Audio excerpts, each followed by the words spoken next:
At 65, still having to work is synonymous with being poor, isn't it? Until that moment, her demeanor had been nothing but cheerful. Yet, as she neared me, a malevolent smirk crept onto her face. A recent addition to the workforce in her 20s, speaking discreetly to avoid others overhearing, cast a judgmental gaze upon me, a part-time worker, and then sauntered off without a word. When conversing with her colleagues, she exudes warmth, making me question if I had misheard her abrupt change in demeanor. Reflecting on our initial interaction, it was undeniably intense. But that was merely the tip of the iceberg. My name is Mara Coleman, a part-time employee at Global Mart, a renowned national supermarket chain.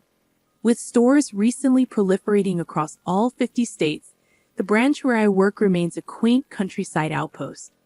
Despite its lack of glitz compared to the ever-expanding new locations and its slightly antiquated charm, it fosters a cozy atmosphere, attracting a loyal local clientele. I joined the workforce here in my 20s, shortly after tying the knot. In the past, it resembled more of a quaint general store rather than a sprawling supermarket. As the years passed, the town, its inhabitants, and the store underwent transformations, evolving into a nationwide chain. I temporarily stepped away from work to focus on raising my child, but once my parental responsibilities lightened, my affection for the store drew me back. Now, as the longest-serving member of the team, I find myself meticulously attending to every minor detail. "Oh my, this floor could use a good cleaning," I muttered to myself as I bent down with a rag in hand, ready to scrub away. Suddenly, a voice pierced the silence. "What on earth are you doing crouched there? You're blocking the way." Surprised, I spun around to find a young woman with her hair fashioned into two bunny-like knots, clad in a Global Mart uniform, though unfamiliar to me. As I pondered whether she was a new recruit, she folded her arms and shot me a stern look. "There's no point in doing useless tasks, but cleanliness is crucial for the store. Cleaning a spot that no one sees is just a waste of time, isn't it? Don't you dare talk back to me. You're just a part-timer," she snapped, catching me off guard with her sudden appearance and outburst. Later, our manager introduced me to her, Juliana, a recent graduate who had joined Global Mart that spring and was assigned to our store for initial field training. Juliana greeted the assembled part-time and temporary staff with a beaming smile. "Please be kind to me. I'm determined to work hard." Her cheerful disposition was a stark contrast to her earlier demeanor.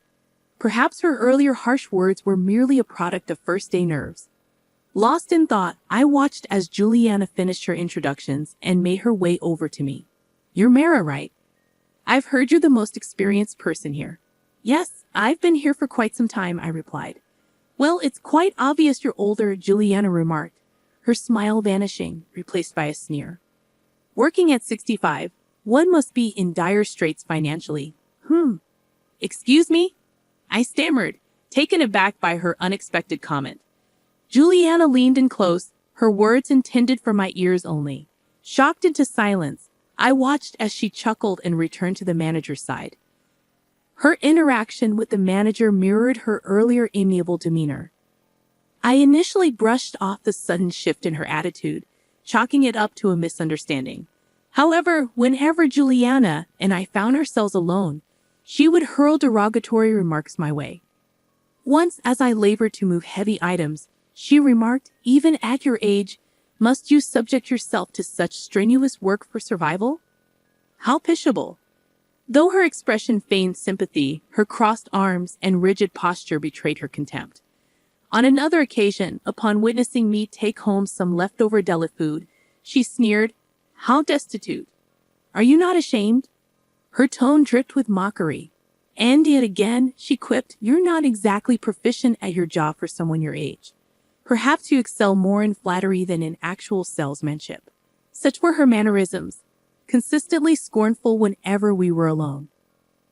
However, the wisdom accrued over the years had taught me not to be ruffled by the words of someone young enough to be my daughter. I chose to overlook her behavior and let it slide. However, Juliana appeared to take issue with my approach, and her conduct took a turn for the worse. On a bright, sunny day, I found myself aiding a regular customer who grappled with vision impairment, often requiring assistance in selecting her items. "I'm sorry for the inconvenience," she apologized. "No inconvenience at all. Thank you for choosing us. Take care on your way home," I reassured her, seeing her off with a warm smile. Upon returning inside, I was met with Juliana, her hands planted firmly on her hips. Though her voice was hushed to avoid drawing attention from other customers and staff, her eyes bore a scornful glare. "What were you doing?" she questioned. "I was assisting a customer," I replied. "All that time spent on just one customer? Absurd. Assisting customers in need is a fundamental aspect of our job." "That's such a provincial mindset," Juliana scoffed. "What do you mean?" I inquired. "If you're spending so much time with one customer, you should be focused on making more sales. Can't you grasp that concept? With all due respect, we can't generate sales without prioritizing customer satisfaction," I countered. "Don't argue with me. You're just a part-timer.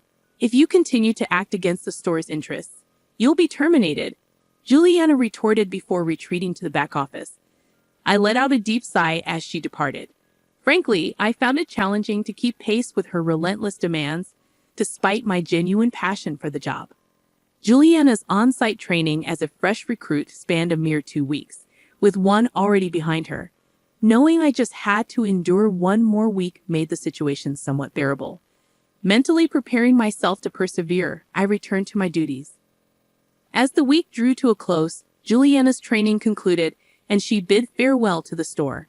Before business hours, she greeted the assembled staff with her customary radiant smile. The manager commended her efforts, giving the impression that she had only displayed her positive side to them. Curious, I inquired about Juliana from other colleagues. They described her as somewhat green but affable and cheerful. Perhaps they were more forgiving because she was still in training. It was a shrewd move on her part, I thought to myself. As I stood there, a whirlwind of emotions surged within me, surprise mingled with a begrudging admiration. Juliana sauntered over, her smirk laced with amusement. "I've had a little chat with the manager about you," she declared. "What did you tell him?" I inquired cautiously. "Oh, just a few things about your incompetence," she replied with a dismissive wave. "The manager values my youth and competence over your outdated skills. It's only a matter of time before you're let go. You should consider it a blessing to be rid of this burden." With a gleeful laugh, Juliana departed, leaving me with a mixture of relief and unease. Would her demeanor always be so venomous? Although her training had ended, she would soon be assigned elsewhere, perhaps never to return to the store. The prospect of enduring her presence again filled me with dread. With a heavy heart and a lingering sense of apprehension, I let out a deep sigh. A month had elapsed since Juliana's departure when I found myself standing outside the company's towering headquarters in the city. My nerves fluttered. Visits to headquarters were rare for me. Gazing up at the imposing structure, I took a moment to steady my racing heart. "I can't linger here forever," I muttered to myself, feeling the tug of urgency. With a quick adjustment of my jacket, I hastened inside the building. After completing my task, I realized it was already well past lunchtime. Having missed my meal, I made my way to the employee cafeteria nestled within the premises. Despite the hour, the cafeteria still bustled with activity as I scanned for an empty seat. Just as I settled down to enjoy my pasta, a familiar high-pitched, metallic voice cut through the air. Without needing to turn around, I recognized whose voice it belonged to. "Why is an old lady, you, here at headquarters, Juliana?" "It's been a while," came Juliana's voice, swiftly followed by her boss's presence. She must have caught herself, aware that such a remark wouldn't fare well in front of her superior. Strong-willed against the vulnerable, yet meek in the presence of authority. Perhaps that was Juliana's nature. Suppressing a smile, I replied, "I had a meeting scheduled here today." "A meeting for someone like you? Just a part-timer?" She retorted. "Every perspective from the field holds significance. Don't belittle it." I countered calmly. "The input of a low-level part-timer like you isn't required." Juliana shot back. "Are you out of your mind?" she began, her voice initially restrained but escalating as she continued. Oblivious to her boss's shocked expression and my own, Juliana continued her tirade. Are you even listening? I detest women like you who persist in working into old age. I find fulfillment in my work, and I'm grateful for the opportunity, even at my age, I asserted. Juliana's response was swift and disdainful. It's repulsive. Spare me the sight of your pathetic existence. Listen here. There's this person from my training, utterly useless, yet refuses to leave. She's dragging down the store. She should be terminated, Juliana continued, her disdain evident. Intervening before Juliana could say more, her boss stepped in. At that moment, the cafeteria's entrance hummed with activity as an elderly gentleman approached us. Juliana's boss straightened up, but Juliana's expression soured as she glared at him. What's all the fuss about? Who are you? And what do you want? The elderly gentleman inquired. It appears I've arrived at an opportune moment, Marcia, he remarked. Indeed, left unchecked, this situation could tarnish the company's reputation. That's a serious concern, Marcia replied. Don't ignore me and start talking, the elderly man pressed on. Wait, do you even realize who this is? I interjected. You should have heard him speak at the orientation, Juliana. Another voice chimed in. Juliana's expression shifted to one of confusion as she glanced at the man beside her. Suddenly, a wave of realization washed over her, and her complexion paled. It dawned on her who the man standing next to her truly was. Bert Coleman, the president of Global Market. Are you a recent hire? What's your name? Bert inquired. Her name is Juliana Bert, the other person replied. Why are you addressing the president by his first name? I questioned. She's my wife. It's only natural for her to call me by my name, Bert clarified. Huh? Juliana's eyes darted between me and Bert, her confusion palpable. Meanwhile, Juliana's boss buried his face in his hands. I rose from my seat and positioned myself beside Bert. Allow me to reintroduce myself. Mara Coleman, 65, wife of the president of Global Mart.